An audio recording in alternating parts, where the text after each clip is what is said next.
सन्यासी बाबा की, भारत माता की, भारत माता की। आज का ये गरिमापूर्ण कार्यक्रम भारत के यशस्वी प्रधानमंत्री माननीय श्री नरेंद्र मोदी जी की उपस्थिति में अब प्रारंभ हो चुका है। जिन पलों की हम प्रतीक्षा कर रहे थे वे पल आ चुके हैं। जिन क्षणों का हमें बेसब्री से इंतजार था वे क्षण आ चुके हैं। बालाजी के दर्शन के उपरांत और पूज्य गुरुदेव भगवान से भेंट के उपरांत माननीय श्री नरेंद्र मोदी जी ऋषियों की इस तपोभूमि बागेश्वर धाम पर पधार चुके हैं। हम उनका हार्दिक अभिनंदन करते हैं। मैं आग्रह करता हूं आप सभी जनमानस से कि अपने स्थान पर ही बैठकर करताल ध्वनि के साथ उनका अभिनंदन करें। और अब मैं आग्रह करता हूं बागेश्वर धाम के पीठाधीश्वर पूज्य गुरुदेव भगवान से कि वे मंच पर पधारे माननीय देश के प्रधानमंत्री श्री नरेंद्र मोदी जी का स्वागत करें। बालाजी के हनुमान यंत्र के साथ, बालाजी का हनुमान यंत्र, ये वो हनुमान यंत्र है जो बालाजी की तमाम सिद्धियों से संपन्न अभिमंत्रित है। पूज्य गुरुदेव भगवान के द्वारा देश के प्रधानमंत्री जी को भेंट किया जा रहा है, इस आशा के साथ कि वे हनुमान जी उन्हें बल और सामर्थ्य दें कि वे देश की सेवा इसी तरह करें। अब मैं आग्रह करता हूं बालाजी का एक विग्रह प्रधानमंत्री जी को भेंट किया जा रहा है। ये वो अनुपम छवि है बागेश्वर बालाजी की, जिनके दर्शनों के लिए देश और दुनिया के लोग बागेश्वर धाम आते हैं, रोते हुए आते हैं और हंसते हुए जाते हैं। ये वो विग्रह उन्हें भेंट किया गया। और अब धाम से जुड़ा साहित्य, गुरुदेव भगवान द्वारा रचित पुस्तक देश के जनमानस के लिए जो उन्होंने लिखी, सनातन धर्म क्या है, यह वो पुस्तक जो उन्होंने विद्यार्थियों को ध्यान में रखते हुए लिखी थी, सनातन धर्म की छोटी छोटी बातों से उन्हें अवगत कराने के लिए। और अब मैं आग्रह करता हूं कि एक स्मृति चिन्ह भी भेंट करें। इस स्मृति चिन्ह जो बागेश्वर जन सेवा समिति की ओर से इस विराट महोत्सव की स्मृति उन्हें दिलाता रहेगा। आप करताल ध्वनि से स्वागत करें। इन अवसरों का मैं आग्रह करता हूं पूज्य महाराज श्री से कि वे एक स्मृति चिन्ह के माध्यम से मध्य प्रदेश के मुख्यमंत्री डॉक्टर मोहन यादव जी का भी स्वागत करें इस स्मृति चिन्ह के माध्यम से। आप सभी इन पलों का स्वागत करें, ये अनुपम पल। और अब मैं आग्रह करता हूं हमारे मंच पर विराजमान हैं पूज्य जगत गुरु भगवान स्वामी श्री रामभद्राचार्य जी महाराज। वो कुछ अंग वस्त्र और अपने द्वारा रचित साहित्य देश के प्रधानमंत्री श्री नरेंद्र मोदी जी को भेंट कर रहे हैं। उनकी गरिमामयी उपस्थिति में ये साहित्य और अंग वस्त्र वो देश के प्रधानमंत्री जी को भेंट कर रहे हैं आशीर्वाद स्वरूप, ताकि देश के प्रधानमंत्री जो दुनिया भर में रहने वाले करोड़ों हिंदुओं की आशाओं के प्रतीक हैं, उन आशाओं के संरक्षक हैं, वो इसी तरह देश की सेवा करते रहें। इन अनुपम पलों के साथ अब मैं आग्रह करता हूं बागेश्वर धाम सरकार यानी परम पूज्य गुरुदेव भगवान को कि वे आएं और अपनी वाणी से देश के यशस्वी प्रधानमंत्री जी का इस भव्य आयोजन में स्वागत करें। पूज्य गुरुदेव भगवान, आप सभी करताल ध्वनि से स्वागत करें।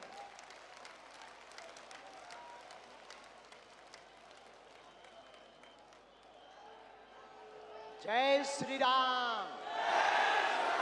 बागेश्वर धाम की, बालाजी हनुमान की, परम पूज्य श्री जगतगुरु भगवान की, सभी संत जनों की, पूज्य श्री बद्रीनाथ वाले महाराज जी की, परम पूज्य श्री परमार्थ निकेतन वाले महाराज जी की, परम पूज्य श्री दीदी मारे तंबरा जी की, आज के उत्सव की हम सब बहुत उत्साहित हैं, हम सब बड़े प्रसन्न हैं।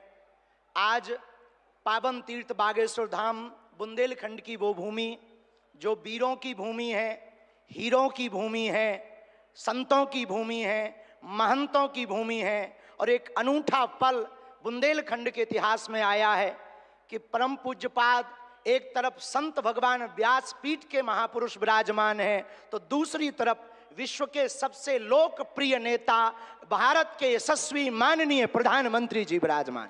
जोरदार ताली बजा करके हम सब पूरा बागेश्वर परिवार स्वागत करें।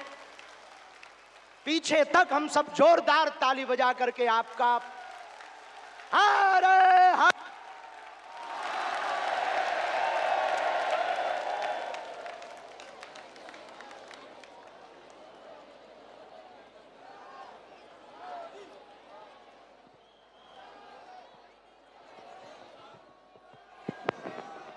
आज एक अनूठा, अद्भुत, अकल्पनीय पल आया है। बहुत से लोग यहाँ पर जो विराजमान और देश दुनिया में जो देख रहे हैं, हम सब बुंदेलखंडवासी माननीय प्रधानमंत्री जी का धन्यवाद कह कर करके थक जावें तब भी धन्यवाद नहीं चुकेगा, क्योंकि 60 दिन में दूसरी बार बुंदेलखंड के प्रति लाड़ और प्यार बरसाने के लिए आए हुए हैं। और वो प्रधानमंत्री जी जो अमेरिका में अगली पंक्ति में खड़े होकर के वहां के प्रधानमंत्री भी ट्रंप कहते हैं the great prime minister of India. America में स्वागत पाकर अब एक छोटे से गांव गड़ा में आए हैं। ऐसे प्रधानमंत्री मिलना मुश्किल है जो गाय की बात करते, गंगा की बात करते तो गरीबों की भी बात करते हैं। ऐसे प्रधानमंत्री जी मिलना बहुत कठिन है जो दल से नहीं दिल से देश की सेवा करते हैं। ऐसे प्रधानमंत्री जी हम सबको मिले हैं कि हम बहुत गर्व के साथ कह सकते हैं, दीदी मां भी विराजमान है, 500 साल की सनातनियों की लड़ाई को उन्होंने ऐसे जीत करके बता दिया। लोग कहते थे परिंदा पर नहीं मारेगा, उन्होंने राम लला को भव्यता के साथ बैठा दिया। तो कुछ लोगों ने कहा कि भैया मंदिरों से क्या होगा, तो हमने जब अपना छोटा सा निमंत्रण माननीय प्रधानमंत्री जी को रखा कि हमारी सामर्थ्यता तो नहीं, गांव गड़ा है, छोटा सा स्थान है, बालाजी का स्थान है, हमारा निमंत्रण है, आपने बिना विलंब किए एक क्षण में कहा हम बनाते हैं और आते हैं। ये उदारता हमें, ये कहते हुए बहुत से लोग आज के बाद बहुत सी तरह तरह की बातें करेंगे, हमें उससे कोई फर्क नहीं पड़ता है। इसलिए फर्क नहीं पड़ता है कि हमने ऐसे प्रधानमंत्री को पाया है जो सरहद पर खड़े जवानों की बात करता है तो खेत में खड़े किसानों की बात करते हैं। हमने ऐसे प्रधानमंत्री को पाए हैं हम सब ने जो संतों की भी चर्चा करते हैं, महंतों की भी चर्चा करते हैं, और ऐसे प्रधानमंत्री को हमने पाया है जिनका विजन और मिशन 2037 तक भारत को विकसित राष्ट्र के रूप में देखना चाहते हैं। आज एक नवाचार इस विकसित भारत में होने जा रहा। बुंदेलखंड की धरती से हमारे प्रियजनों, बागेश्वर धाम, पूरे भारत के लोगों, अभी तक अस्पतालों में मंदिर थे, अब मंदिर में अस्पताल होगा। और पूरे बुंदेलखंड के लिए ये सबसे बड़ा उपहार है, सबसे बड़ा वरदान है। आप जब से प्रधानमंत्री पद पर आसीन हुए श्री मोदी जी, तब से पाकिस्तान वाले भी कह रहे हैं कि हमें भी वापस मिला लो। ऐसी विकास की गति से भारत बढ़ रहा है, ऐसी गति से अपना देश चल रहा है। और एक बात बहुत हम विनम्रता पूर्वक आपको प्रार्थना करें, हमारे संत महात्मा विराजमान हैं, विदेशों से भी लोग यहाँ विराजमान हैं, एनआरआई सभी वर्गों के लोग हैं, यशस्वी माननीय मुख्यमंत्री जी हैं, हमारे क्षेत्रीय सांसद जी भी हैं। एक बात हम कह दें, विश्वामित्र का भारत विश्व मित्र की भूमिका निभा रहा है।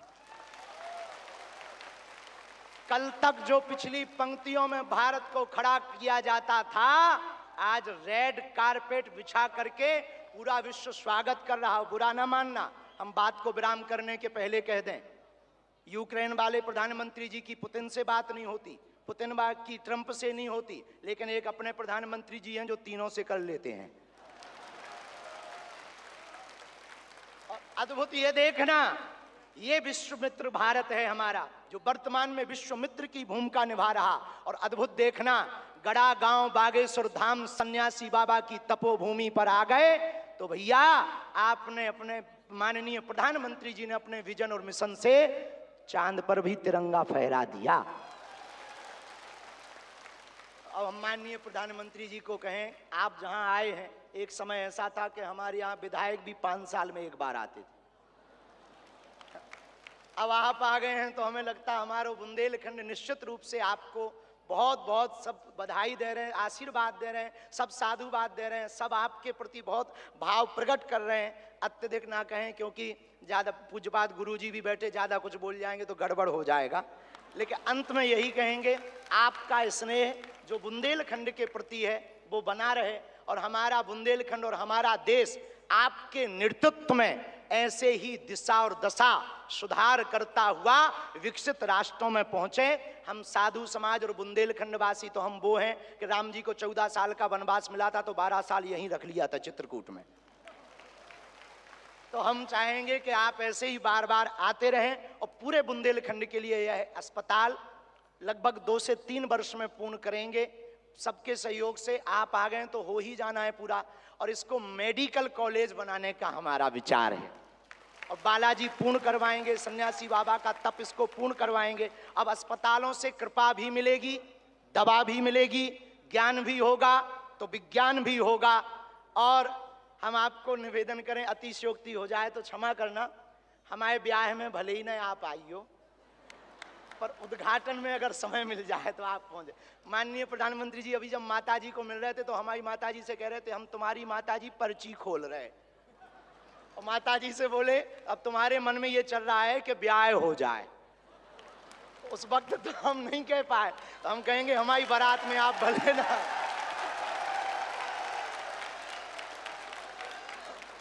और हमने जब माताजी के प्रति आपका भाव देखा, सॉल लाए माताजी के लिए, और हमें मिला संदेशा कि 5 मिनट हम माताजी को मिले। हम माताजी का जैसे ही भाव माताजी के प्रति देखा, हमने वहीं बैठे बैठे प्रण लिया कि माननीय प्रधानमंत्री जी की माताजी के नाम से इस अस्पताल में एक वार्ड बनाया जाएगा। हमारे मन में ये आया, और बस यही कहेंगे, हम तो कुछ जानते नहीं हैं, ज़्यादा पढ़े लिखे भी नहीं, अंत में यही कहेंगे, आप स्वस्थ रहें और आप ऐसे ही सत्ता में रहें, ताकि भारत ऐसे ही विकास करता रहे। हर हर बागेश्वर धाम की, सन्यासी बाबा की, दादा गुरु जी की, और भैया जी को आज के कार्यक्रम से बुरो लगे उठटरी बराबर। इसी के साथ में जय श्री राम।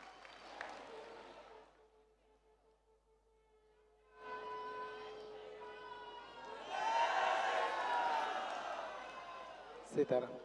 हम सभी का मन हर्षित है, निश्चित रूप से यह अद्भुत क्षण है, और जिस तरह से देश के प्रधानमंत्री जी ने इस छोटे से गांव में आकर बुंदेलखंड का, पूरे मध्य प्रदेश का मान बढ़ाया है, निश्चित रूप से मध्य प्रदेश के मुख्यमंत्री भी हर्षित होंगे। मैं आमंत्रित करता हूं मध्य प्रदेश के मुख्यमंत्री डॉक्टर मोहन यादव जी को कि वे भी इस अनुपम क्षण पर अपना उद्बोधन हम सभी को प्रदान करें। डॉक्टर मोहन यादव जी।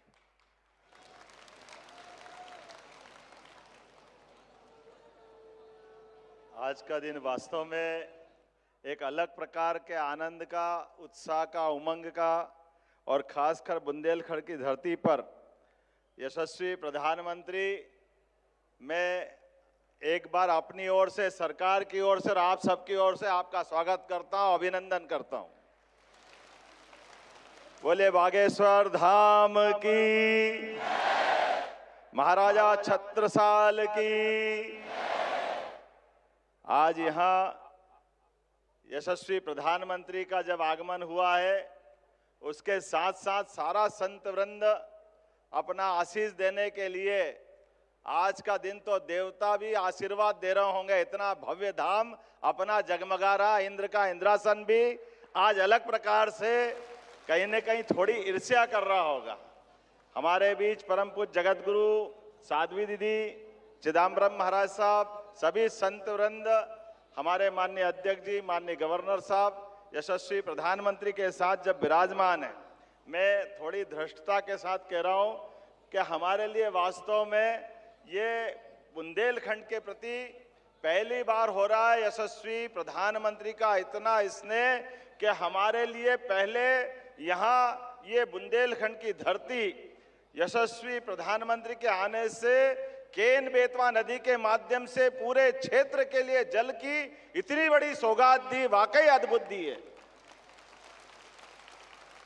हमारा पूरा बुंदेलखंड उत्तर प्रदेश और मध्य प्रदेश का मिला करके स्वर्गीय भारत रत्न अटल बिहारी वाजपेयी की उस भावना को लेकर के जो वास्तव में बुंदेलखंड लोग हमारे लिए बात अपने आन बान शान की हो तो प्राण की बाजी लगा करके वीरता का नया प्रतिमान बना सकते हैं। लेकिन जो प्रकृति की मार थी, जहां सूखा पड़ता था, वहां आपके आशीर्वाद से सुखी रहने का आशीर्वाद मिला है। यह आपकी कृपा है, आपकी मेहरबानी है। और उससे बड़ा दो राज्यों के बीच, राजस्थान हो, मध्य प्रदेश हो, उत्तर प्रदेश हो, एकमात्र ये वाकई स्वर्णिम काल चल रहा माननीय प्रधानमंत्री जी, जिनके कारण, आपके कारण से सभी राज्यों के बीच ये अनावश्यक झगड़े और ये इनके बीच पानी के बंटवारों को लेकर पूरे दुनिया भर में भारत की खराब छवि बनती थी। लेकिन आपने ये परस्पर समन्वय पे आशीर्वाद देते हुए, और आशीर्वाद के लिए भी कितना बड़ा आशीर्वाद, केन बेतवा नदी का 1 लाख करोड़ का प्रोजेक्ट 90,000 करोड़ आप दे रहे हो, ये कितना बड़ा आशीर्वाद है। ये वाकई बहुत अद्भुत समय चल रहा है। 70,000 करोड़ का राजस्थान के साथ पार्वती कालीसिंध चंबल प्रोजेक्ट, लेकिन आपके आशीर्वाद से उसकी भी 90% राशि माननीय केंद्र सरकार के माध्यम से प्रधानमंत्री जी दे रहे हैं। ये वाकई अद्भुत समय चल रहा है। जो वसुधैव कुटुंबकम की बात हम सुनते थे, आपका मन कितना बड़ा है, कितना उदार है। कोविड के काल में आप देशवासियों की भी रक्षा करते और 40 से ज्यादा देशों में दवाई पहुंचा करके अपनी उस भावना का भी आप आशीर्वाद देते और हमारी सनातन संस्कृति की उस ध्वजा को दुनिया में पुनर्स्थापित करते। आज के इस अवसर पर मैं आपका और विनम्रता के साथ, एक मेरे मन में भी और आप सबके मन में अलग से एहसास हुआ होगा, माननीय प्रधानमंत्री जी विकास के लिए हमको आशीर्वाद देने आए हैं, लेकिन विकास में मंदिरों का भी योगदान होना चाहिए, मंदिरों की भी अलग से दिशा होना चाहिए। ये दृष्टि देने का काम भी आप कर रहे हैं। यहाँ कैंसर रिसर्च सेंटर के स्थापना के साथ, और महाराज जी तो अब और आगे बढ़ गए, मेडिकल कॉलेज का संकल्प ले रहे हैं प्रधानमंत्री की मौजूदगी में। ये बुंदेलखंड के अंदर सबसे बड़ी सौगात होगी। मैं पुनः आपका वंदन करता हूं, अभिनंदन करता हूं और धन्यवाद देता हूं। हमारे लिए आज यही समय है। मैं मान के चलता हूं, अयोध्या की बात आई, मैं बाबा महाकाल के महालोक का भी साक्षी था। माननीय प्रधानमंत्री जी के माध्यम से ये जो हमारे अपने धार्मिक आस्था के केंद्रों पर ये जो नवीन दृष्टि पड़ रही है कि हमारे आस्था के केंद्र भी जगमगाए, लेकिन जीवन उपयोगी उन सारी चीजों के प्रति भी ध्यान जाना चाहिए। ऐसे में हेल्थ डिपार्टमेंट को लेकर के हमारी सरकार ने भी पिछले दिनों आपके आशीर्वाद से सरकार बनने के बाद 3 मेडिकल कॉलेज का लोकार्पण किया है। 12 मेडिकल कॉलेज पीपीपी मॉडल पे आ रहे हैं। लेकिन सच में अपने मंदिरों में कैंसर हॉस्पिटल का आपने निर्माण कराने के लिए आशीर्वाद देने का जो हमको अवसर दिया, ये पूरे देश के लिए नई मिसाल बनेगा। नया एक प्रकार का आह्वान करते हुए कि आपका ये आशीर्वाद सदैव मिलता रहे। मैं मान के चलता हूं मध्य प्रदेश की धरती पर कई कारण से आपका आगमन आज हमारे लिए बहुत उल्लेखनीय है। कल आप ग्लोबल इन्वेस्टर समिट के माध्यम से विश्व के सभी उद्योगपतियों के साथ मध्य प्रदेश को आशीर्वाद देने के लिए, देश के अंदर भी देश के बाहर भी, और ये आपकी ही कुशल मार्गदर्शन है कि कहां 2014 में 11वें नंबर पर भारत का स्थान था, लेकिन समान रूप से सभी क्षेत्रों में काम करते हुए भारत अपने को 250 साल से ज्यादा गुलाम बनाने वाले इंग्लैंड को पीछे छोड़ करके 5वें स्थान पे लिया है। ये आपकी कृपा है, आपकी अपनी कुशल नेतृत्व क्षमता है। और निश्चित रूप से आपके नेतृत्व में अब जर्मनी और जापान भी ज्यादा देर नहीं लगेगी। आप सभी क्षेत्रों में जिस प्रकार से आशीर्वाद दे रहे हैं, मैं आपका पुनः वंदन करता हूं, अभिनंदन करता हूं और उम्मीद करता हूं कि आपका आशीर्वाद इसी प्रकार से मध्य प्रदेश को मिलता रहेगा। एक बार फिर मैं बागेश्वर धाम के महाराज जी को भी बधाई देता हूं, जिन्होंने मंदिर का काम आधा छोड़ करके पहले कैंसर हॉस्पिटल का काम हाथ में लिया है। मैं आपको भी बधाई देता हूं महाराज जी। आज का यही समय है जिसको माननीय प्रधानमंत्री जी के शब्दों में यही समय है, सही समय है। इससे अच्छा क्या समय हो सकता है? नेक काम को तुरंत करते हुए जो आपने अद्भुत एक नया संकल्प लिया है, हम सब आपके उस संकल्प के साथ रहेंगे। मैं पुनः महाराज जी का भी अभिनंदन करता हूं, जगत गुरु जी का भी प्रणाम करता हूं, सारे संत वृंद का प्रणाम करते हुए यशस्वी प्रधानमंत्री को पुनः धन्यवाद देता हूं। आपका ऐसा स्नेह मिलता रहे ताकि प्रगति के काम समान रूप से ऐसे हम चलाते रहें। बोलिए बागेश्वर धाम की, बोलिए बागेश्वर धाम की। और अब वह क्षण आ गया है जब देश के यशस्वी प्रधानमंत्री जी साधना से संपन्न इस धरती को मानव उपयोगी साधनों से संपन्न करने की शुरुआत करने जा रहे हैं। मैं आग्रह करता हूं, वे डिजिटल शिलान्यास के लिए उन्हें एक रिमोट उपलब्ध कराया जाएगा। वे इस रिमोट के माध्यम से आपकी जो स्क्रीन है, जो मंच की एलईडी है, उस पर एक डिजिटल शिलान्यास होगा। आप सभी उस कैंसर अस्पताल की एक छोटी सी फिल्म को भी देखेंगे, उस शिला को भी देखेंगे और इसके साथ ही वो जो पूरा अस्पताल की जो परिकल्पना है वो आपके सामने।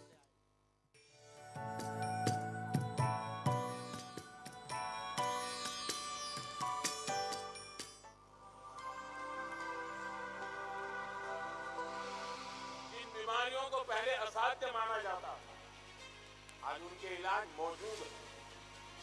दुनिया ट्रीटमेंट के साथ ही वेलनेस को महत्व दे रही है और वेलनेस की बात होती है तो इसमें भारत के पास हजारों वर्ष पुराना अनुभव है। बात यह है कि सब कोई मंदिर बनवाता है, हमने सोचा हम मंदिर नहीं, हम कैंसर हॉस्पिटल बनवाएंगे। अस्पताल में आपका स्वागत है, जो कि राष्ट्रीय और अंतर्राष्ट्रीय क्वालिटी स्टैंडर्ड्स का अनुपालन करता है, जैसे कि AERB, NABH, जो कि भारत का सबसे उच्चतम प्रत्यायन है, JCI, जो कि विश्व का सबसे उच्चतम प्रत्यायन है और जहां 360 डिग्री पेशेंट केयर और पेशेंट एक्सपीरियंस का ध्यान रखा गया है। 4 व्हीलर पार्किंग, 2 व्हीलर पार्किंग की सुविधा, आरामदेह आगमन प्रस्थान की सुविधा, प्रतीक्षा और पंजीकरण के लिए एक अनोखा प्रांगण जहां किसी को भी कतार में खड़े होने की आवश्यकता नहीं होगी। जब अस्पताल की बात आती है तो ये एक नया कॉन्सेप्ट है। एक अस्पताल जनरल वार्ड में प्रत्येक मरीज को धूप और प्राकृतिक वेंटिलेशन मिलेगा। तेज रिकवरी के लिए प्राकृतिक धूप के साथ अत्याधुनिक ICU, रेडियोलॉजी में प्रति मरीज 2 रिश्तेदारों के लिए आरामदायक प्रतीक्षा सुविधा। रेडियोलॉजी सेंटर में है लेटेस्ट टेक्नोलॉजी के CT, MRI, 3D sonography, digital x-ray और कई सारे अन्य डायग्नोस्टिक उपकरण। 24 घंटे रहने, खाने, नहाने की सुविधा देता है। तुम भी गर्व से कहोगे कि हाँ, हम बागेश्वर वाले हैं, यहाँ दुआ और दवा दोनों की व्यवस्था होगी।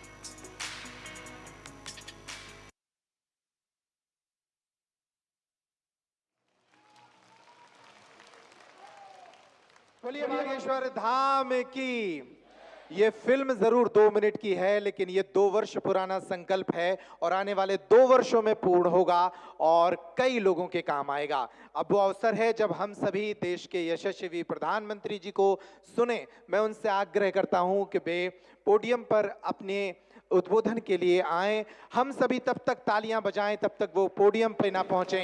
बोलिए भारत माता की, बोलिए जय श्री राम।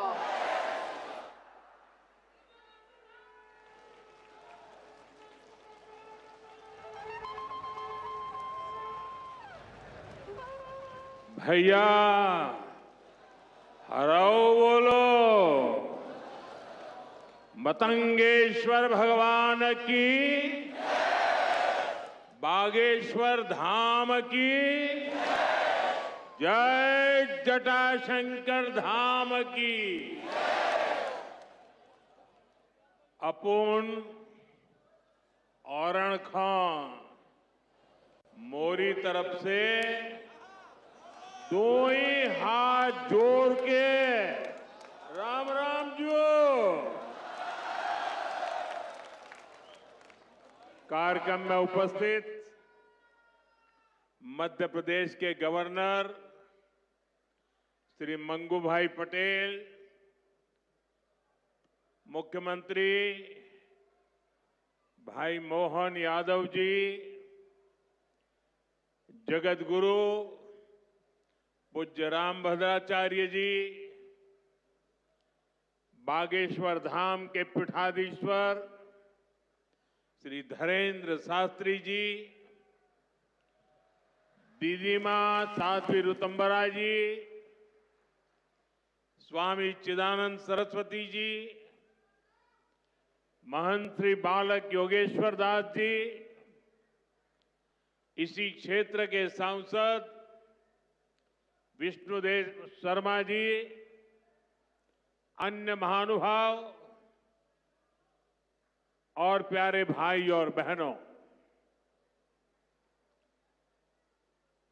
बहुत ही कम दिनों में मुझे दूसरी बार वीरों की इस धरती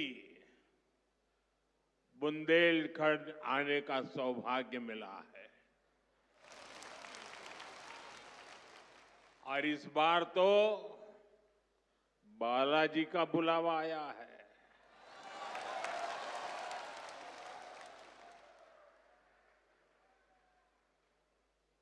ये हनुमान जी की कृपा है कि आस्था का ये केंद्र अब आरोग्य का केंद्र भी बनने जा रहा है। अभी मैंने यहां श्री बागेश्वर धाम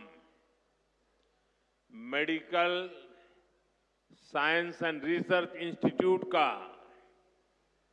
भूमि पूजन किया है। ये संस्थान 10 एकड़ में बनेगा। पहले चरण में ही इसमें 100 बेड्स की सुविधा तैयार होगी।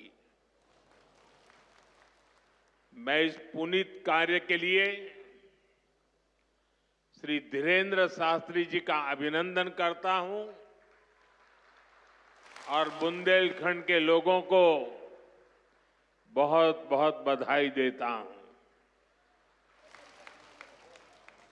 साथियों, आजकल हम देखते हैं कि नेताओं का एक वर्ग ऐसा है जो धर्म का मखौल उड़ाता है, उपहास उड़ाता है, लोगों को तोड़ने में जुटा है। और बहुत बार विदेशी ताकतें भी इन लोगों का साथ देकर देश और धर्म को कमजोर करने की कोशिश करती दिखती है। हिंदू आस्था से नफरत करने वाले ये लोग सदियों से किसी न किसी भेष में रहते रहे हैं। गुलामी की मानसिकता से घिरे हुए लोग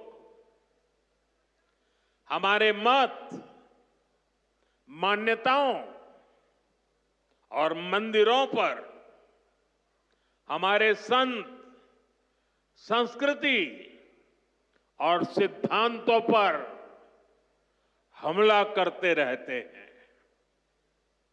ये लोग हमारे पर्व, परंपराओं और प्रथाओं को गाली देते हैं।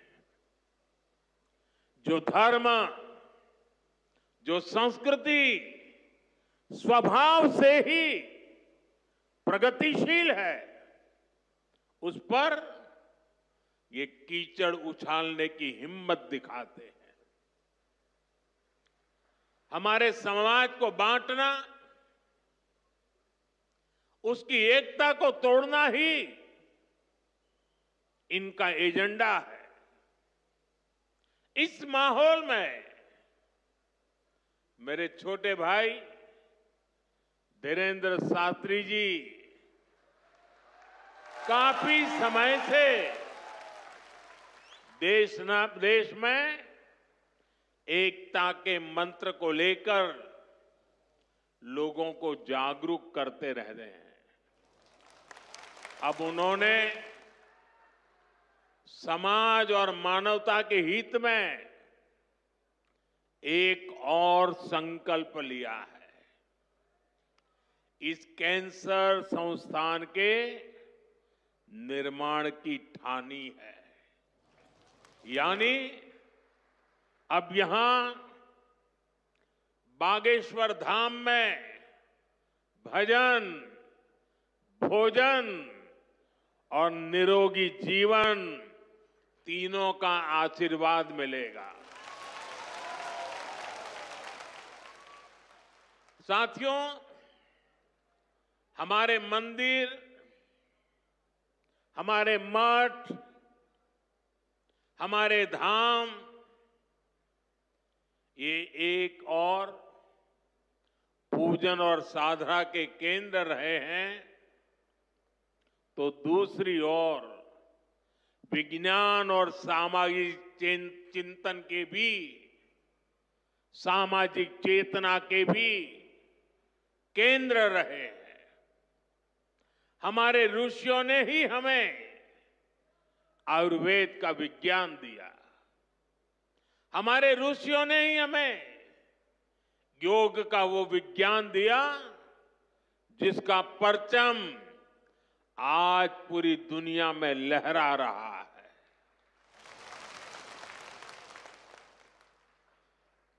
हमारी तो मान्यता ही है, परहित सरिस धर्म नहीं भाई, अर्थात दूसरों की सेवा, दूसरों की पीड़ा का निवारण ही धर्म है। इसलिए नर में नारायण, जीव में शिव, इस भाव से जीव मात्र की सेवा, यही हमारी परंपरा रही है। आजकल हम देख रहे हैं महाकुंभ की हर तरफ चर्चा हो रही है। महाकुंभ अब पूर्णता की ओर है। अब तक करोड़ों लोग वहां पहुंच चुके हैं। करोड़ों लोगों ने आस्था की डुबकी लगाई है, संतों के दर्शन किए हैं। अगर इस महाकुंभ की तरफ नजर करें तो सहज भाव उड़ जाता है, ये एकता का महाकुंभ है। आने वाली सदियों तक 144 वर्ष के बाद हुआ ये महाकुंभ एकता के महाकुंभ के रूप से प्रेरणा देता रहेगा और देश की एकता को मजबूती देने का अमृत परोसता रहेगा। लोग सेवाभाव से लगे हुए, जो भी कुंभ में गया है, एकता के दर्शन तो किए ही हैं, लेकिन जिन जिन से मेरा मिलना हुआ है, दो बातें महाकुंभ में गए हुए हर व्यक्ति के मुंह से हिंदुस्तान के कोने कोने में सुनाई देती है। एक, वे जी भर करके स्वच्छता कर्मियों की उनके गुणगान करते हैं। 24 घंटे जिस सेवा भाव से इस एकता के महाकुंभ में स्वच्छता के कार्य को संभाल रहे हैं, मैं आज उन सभी स्वच्छता के साथियों को आदरपूर्वक नमन करता हूं। दूसरी एक विशेषता है जो हमारे देश में बहुत कम सुनने को मिलती है, और इस बार मैं देख रहा हूं एकता के इस महाकुंभ से आए हुए हर यात्री कह रहा है कि इस बार एकता के महाकुंभ में पुलिस कर्मियों ने जो काम किया है, एक साधक की तरह, एक सेवाव्रती की तरह पूरी नम्रता के साथ देश के कोटि कोटि जनों को संभालना इस एकता के महाकुंभ में जिन पुलिस कर्मियों ने देश के लोगों का दिल जीत लिया है, वे भी बधाई के पात्र है। लेकिन भाइयों बहनों, प्रयागराज के इसी महाकुंभ में इसी सेवा भावना के साथ अनेक विध समाज सेवा के प्रकल्प चल रहे हैं, जिसकी तरफ मीडिया का तो ध्यान जाना बड़ा मुश्किल है, लेकिन ज्यादा चर्चा भी नहीं हुई है। अगर मैं सभी इस सेवा प्रकल्पों की चर्चा करूं तो शायद मेरा अगला कार्यक्रम डिस्टर्ब हो जाएगा, लेकिन मैं एक का उल्लेख करना चाहता हूं। इस एकता के महाकुंभ में नेत्र महाकुंभ चल रहा है। इस नेत्र महाकुंभ में देश के कोने कोने से आए हुए यात्री, गरीब परिवारों से आए हुए लोग, उनकी आंखों की जांच होती है, मुफ्त में होती है।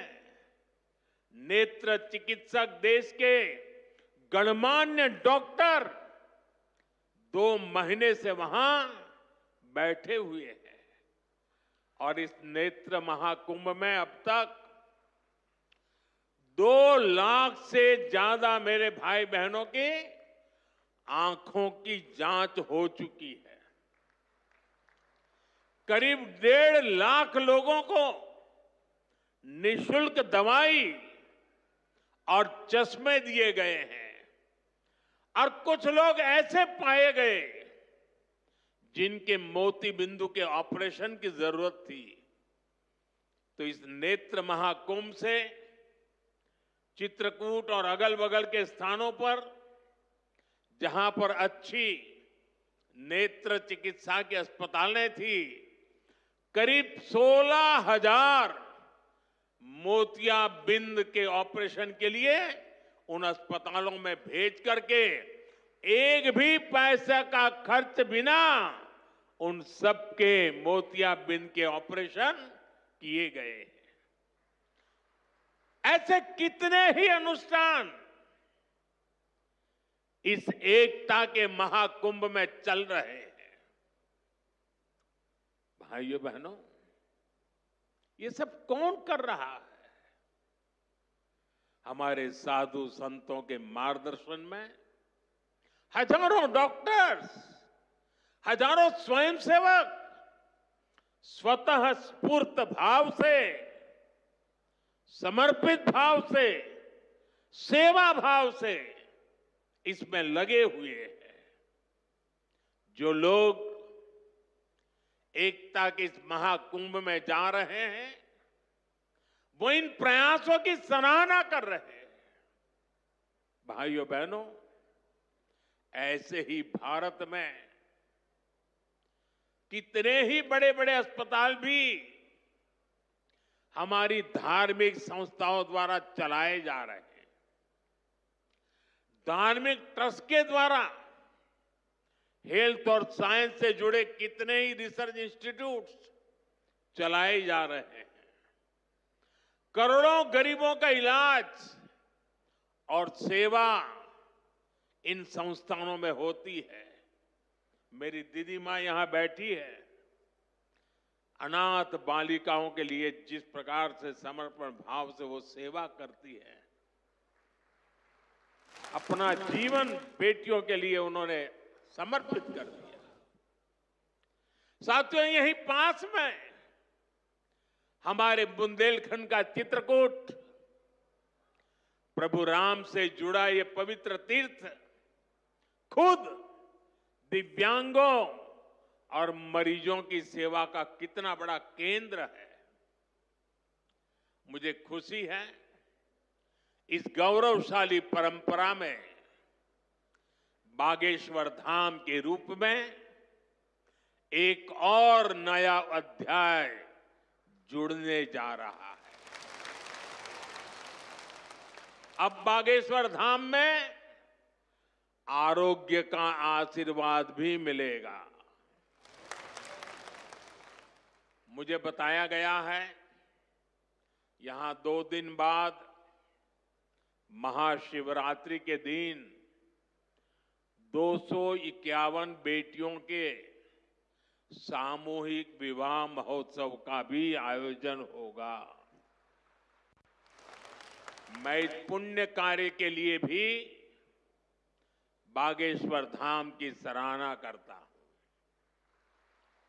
मैं सभी नवविवाहिता दंपतियों को, मेरी बेटियों को सुंदर और सुखी जीवन के लिए अग्रिम बधाई देता हूं, हृदय से आशीर्वाद देता हूं।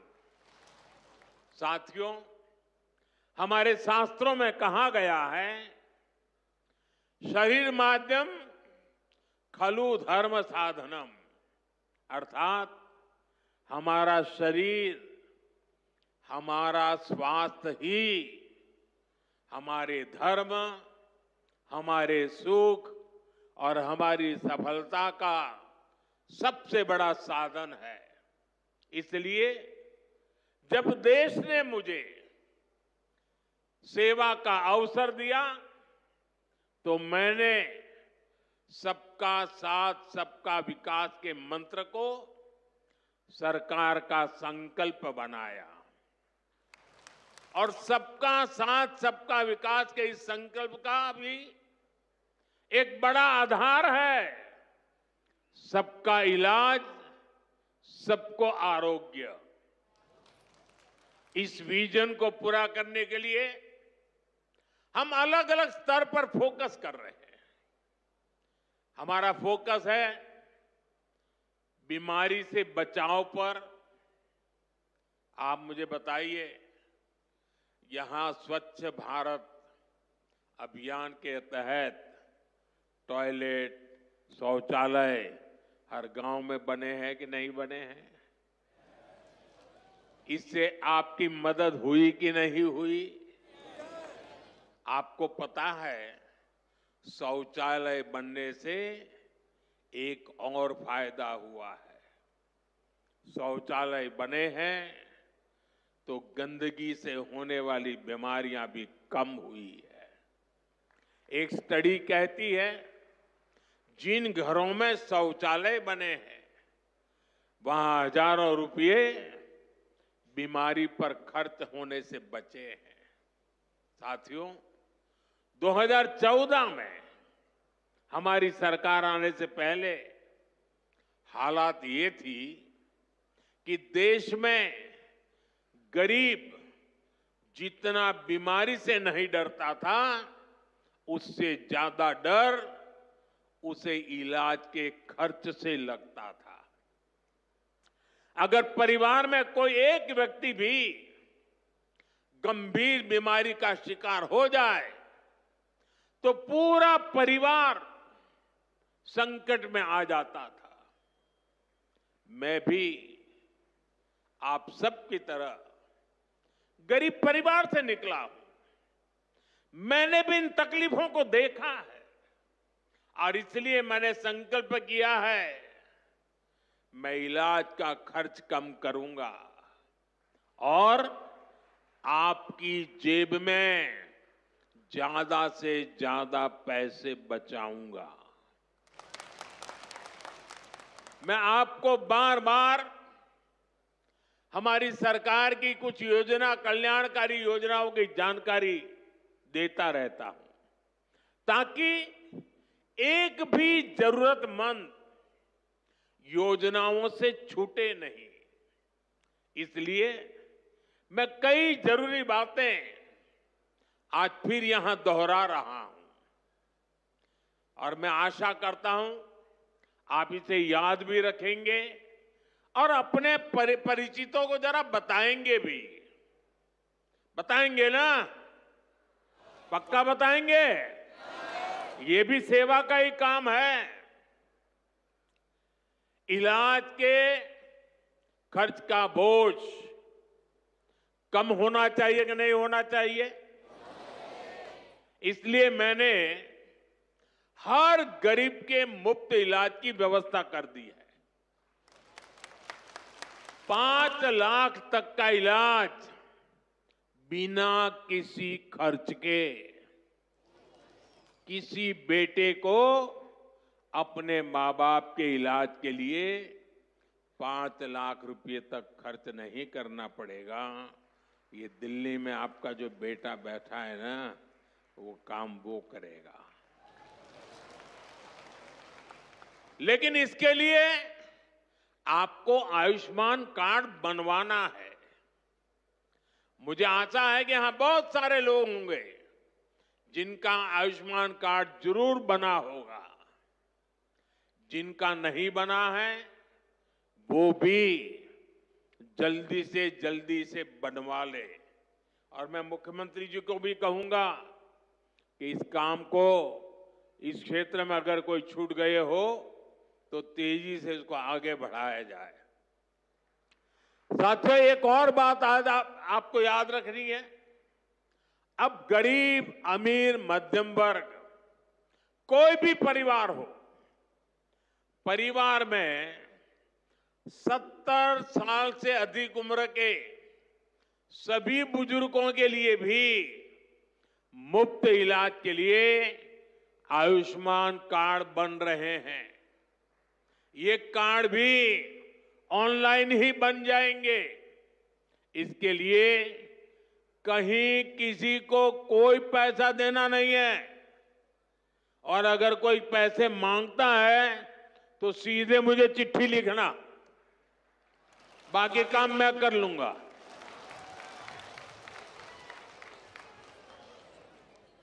अगर कोई पैसा मांगता है तो क्या करेंगे आप?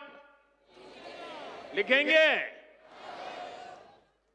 मैं इन संत महात्माओं को भी कहता हूं कि आप भी जरा आयुष्मान कार्ड का प्रबंध कर दीजिए ताकि आपको कभी बीमारी में मुझे सेवा करने का मौका मिले। आपको तो बीमारी आने वाली नहीं है, लेकिन अगर कहीं आ जाए तो। भाइयों बहनों, कई बार इलाज के लिए अस्पताल में भर्ती होने की जरूरत नहीं पड़ती है। डॉक्टर की लिखी दवाई घर पर ही खानी पड़ती है। ऐसे में मेडिकल स्टोर से सस्ती दवाई मिले, मैंने इसका भी इंतजाम किया है। इस खर्च को कम करने के लिए देश में 14,000 से ज्यादा जन औषधि केंद्र खोले गए हैं। और ये जन औषधि केंद्र ऐसे हैं कि जो दवाई बाजार में 100 रुपये में मिलती है, जन औषधि केंद्र में वही दवाई सिर्फ 15, 20, 25 रुपये में मिल जाती है। अब आपका पैसा बचेगा कि नहीं बचेगा? तो आपको जन औषधि केंद्र से दवाई लेनी चाहिए कि नहीं लेनी चाहिए? दूसरी एक बात मैं करना चाहता हूं। आजकल बहुत बार खबरें आती हैं, गांव-गांव किडनी की भी बीमारी काफी फैल रही है।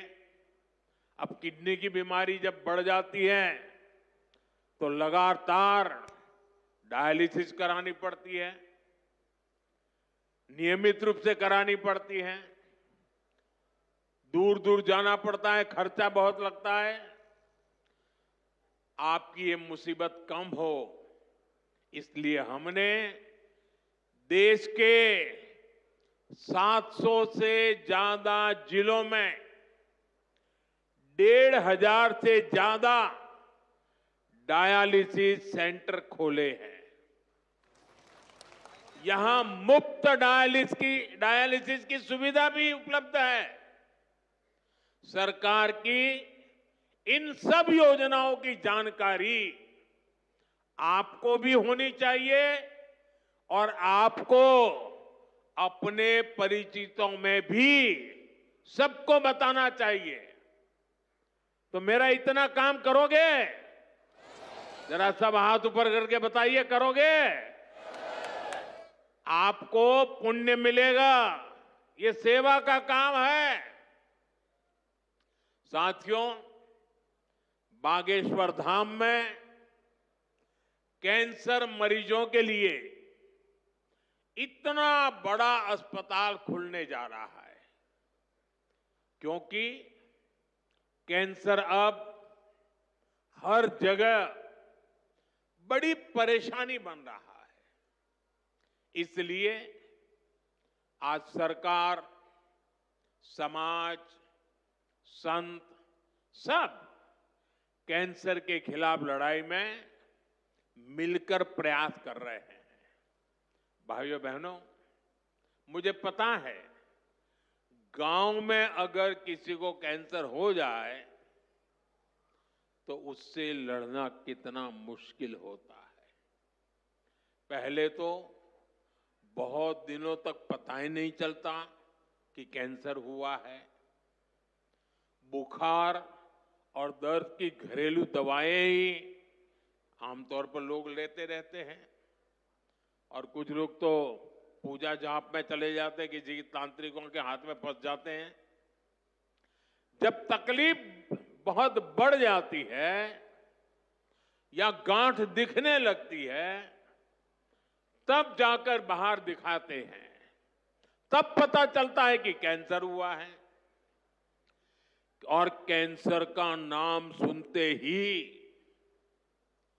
पूरे घर में मातम छा जाता है, सब कोई घबरा जाता है, सारे सपने चूर चूर हो जाते हैं, और ये भी समझ नहीं आता कि कहां जाना है, कहां इलाज कराना है। ज्यादातर लोगों को दिल्ली मुंबई का ही पता होता है। इसलिए हमारी सरकार इन सब तकलीफों के समाधान में लगी है। इस साल जो बजट आया है उसमें भी कैंसर से लड़ने के लिए कई सारी घोषणाएं की गई है, और मोदी ने तय किया है कि कैंसर की दवाओं को और सस्ता किया जाएगा। अगले 3 साल में देश के हर जिले में कैंसर डे केयर सेंटर खोले जाएंगे। डे केयर सेंटर में जांच भी होगी और आराम करने की सुविधा भी होगी। आपके पड़ोस में ही जो जिला अस्पताल है, चिकित्सा केंद्र हैं, वहां कैंसर क्लिनिक भी खोले जा रहे हैं। लेकिन भाइयों बहनों, आपको मेरी एक बात अच्छी लगे या बुरी लगे, लेकिन इसको कुछ करना ही पड़ेगा। याद रखना और जीवन में लागू करना। कैंसर से सुरक्षा के लिए आपको भी सावधान और जागरूक होना पड़ेगा। सबसे पहली सावधानी ये है कि समय से कैंसर की पड़ताल, क्योंकि एक बार कैंसर फैल गया तो उसे हराना उतना ही मुश्किल हो जाता है। इसलिए हम 30 साल से ज्यादा उम्र के सभी लोगों की जांच के लिए एक अभियान चला रहे हैं। आप सबको इस अभियान का फायदा उठाना चाहिए, हिस्सा बनना चाहिए। लापरवाही नहीं करनी है। थोड़ी सी भी जो शंका हो तो कैंसर की तुरंत जांच करवानी है। एक और बात, कैंसर को लेकर सही जानकारी भी बहुत जरूरी है। ये कैंसर किसी को छूने से नहीं होता है। ये छुआछूत की बीमारी नहीं है। ये छूने से नहीं फैलती है। कैंसर का खतरा बीड़ी, सिगरेट, गुटखा, तंबाकू और मसाले से बढ़ता है। ये माताएं बहनें ज्यादा खुश हो रही है मेरी बात सुन के। इसलिए कैंसर फैलाने वाले इस सब नशे से आपको तो दूर रहना ही है, औरों को भी उससे दूर रखना है। अपने शरीर और स्वास्थ्य का ख्याल रखना है। और मैं आशा करता हूं, अगर हम सावधानी रखेंगे तो बालेश्वर धाम के कैंसर अस्पताल पर बोझ नहीं बनेंगे। यहां आने की जरूरत नहीं पड़ेगी। तो सावधानियां रखोगे ना? लापरवाही तो नहीं करोगे ना? साथियों, मोदी आपका सेवक बनकर आपकी सेवा में जुटा है। मैं पिछली बार जब छतरपुर आया था तो यहां मैंने हजारों करोड़ रुपए की योजनाओं का लोकार्पण और शिलान्यास किया था, और अभी मुख्यमंत्री जी ने इसका वर्णन भी किया। आपको ध्यान होगा, इनमें 45,000 करोड़ रुपए की केन बेतवा लिंक परियोजना भी थी। ये परियोजना कितने दशकों से लटकी हुई थी। कितनी सरकारें आई चली गई। हर पार्टी के नेता भी बुंदेलखंड आते थे, लेकिन यहां पानी की किल्लत बढ़ती ही चली गई। आप मुझे बताइए, पिछली किसी सरकार ने अपना वादा पूरा किया क्या? ये काम भी तब शुरू हुआ जब आपने मोदी को आशीर्वाद दिया। पीने का पानी और उसका संकट दूर करने के लिए भी तेजी से काम हो रहा है। जल जीवन मिशन यानी हर घर जल परियोजना के तहत बुंदेलखंड के गांव-गांव में पाइप से पानी पहुंचाया जा रहा है।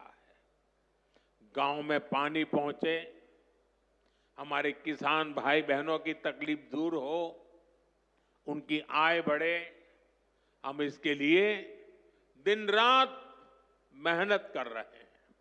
भाइयों बहनों, बुंदेलखंड समृद्ध बने, इसके लिए जरूरी है कि हमारी माताएं बहनें भी उतनी ही सशक्त बने।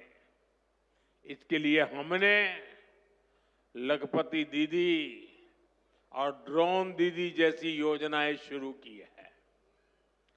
हम 3 करोड़ बहनों को लखपति दीदी बनाने का लक्ष्य लेकर चल रहे हैं। बहनों को ड्रोन उड़ाने की ट्रेनिंग भी दी जा रही है। बुंदेलखंड में सिंचाई का पानी पहुंचेगा, बहनें ड्रोन से फसलों पर छिड़काव करेगी, खेती में मदद करेगी, तो हमारा बुंदेलखंड समृद्धि के रास्ते पर तेजी से आगे बढ़ेगा। भाइयों बहनों, गांव में ड्रोन तकनीक से एक और बड़ा जरूरी काम हो रहा है। स्वामित्व योजना के अंतर्गत ड्रोन से जमीन की पैमाइश करा के उसके पुख्ता कागज दिए जा रहे हैं। यहां एमपी में तो इसे लेकर बहुत अच्छा काम हुआ है। अब इन कागजों पर लोग बैंक से आसानी से लोन भी ले रहे हैं। ये लोन रोजगार धंधे में काम आ रहा है, लोगों की आय बढ़ रही है। साथियों, बुंदेलखंड की इस महान धरती को विकास की नई ऊंचाई पर पहुंचाने के लिए डबल इंजन की सरकार दिन रात मेहनत कर रही है। मैं बागेश्वर धाम में कामना करता हूं, बुंदेलखंड समृद्धि और विकास की राह पर इसी तरह आगे बढ़ता रहे। और आज मैं हनुमान दादा के चरणों में आया तो मुझे लगा कि ये धीरेन्द्र शास्त्री अकेले ही पर्ची निकालेंगे कि मैं निकाल पाऊंगा। तो मैंने देखा कि आज हनुमान दादा की मुझ पे कृपा होती है कि नहीं होती है। तो हनुमान दादा जी ने मुझे आशीर्वाद दिया और मैंने आज पहली पर्ची निकाली, उनकी माताजी की पर्ची निकाली, और जिसकी बात शास्त्री जी ने बता दी आपको। खैर साथियों, ये बहुत बड़ा अवसर है, बहुत बड़ा काम है। संकल्प बड़ा हो, संतों के आशीर्वाद हो, प्रभु की कृपा हो, तो समय सीमा में सब पूर्ण होता है। और आपने कहा है कि इसके उद्घाटन के लिए मैं आऊं, दूसरा कहा है कि उनकी बारात में मैं आऊं। मैं आज सार्वजनिक रूप से वादा करता हूं, दोनों काम कर दूंगा।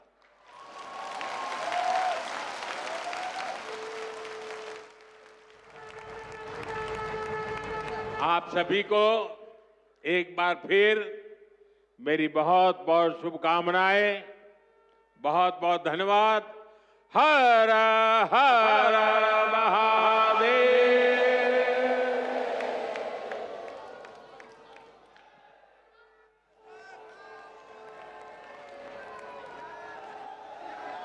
ये नारे रुकने नहीं चाहिए उनकी उपस्थिति में। जिस तरीके से उनकी उपस्थिति ने आज बागेश्वर धाम के इस विराट संकल्प को एक नई ऊंचाई दी है, निश्चित रूप से वे आप सबकी तालियों के पात्र हैं। बोलिए बागेश्वर धाम की, बोलिए भारत माता की जय श्री राम। प्रधानमंत्री जी के इस ओजपूर्ण संबोधन में बागेश्वर धाम परिवार का संबल था। उस संबल के साथ ही हम इस कैंसर अस्पताल के लिए प्रोत्साहित हैं। भारत को निरोगी बनाने की दिशा में जो प्रयास प्रधानमंत्री जी के द्वारा किए जा रहे हैं, बागेश्वर धाम परिवार भी उनकी इस परमार्थ संकल्पना में उनके साथ खड़ा है। उन्होंने आस्था को लेकर, विज्ञान को लेकर, कैंसर के खतरे को लेकर विस्तार से न सिर्फ अपनी बात रखी, बल्कि हमें सचेत, जागृत और समृद्ध किया। और अपने संबोधन में जो आखिरी वक्तव्य उनका था कि वे बागेश्वर धाम आते रहेंगे, वे न सिर्फ इस अस्पताल के उद्घाटन में आएंगे बल्कि पूज्य गुरुदेव भगवान की बारात में भी आएंगे। तो पुनः उनका अभिनंदन बागेश्वर धाम पर सदैव रहेगा। इस संपूर्ण आयोजन में पधारे आप सभी देश भर के श्रद्धालु, दुनिया के अलग अलग देशों से आए एनआरआई साथी, भारत के कोने कोने से आए दिव्य संत वृंद और आप सभी अपार जनमानस का बागेश्वर धाम जन सेवा समिति हार्दिक अभिनंदन करती है, आभार व्यक्त करती है कि आपने इस आयोजन में पहुंचकर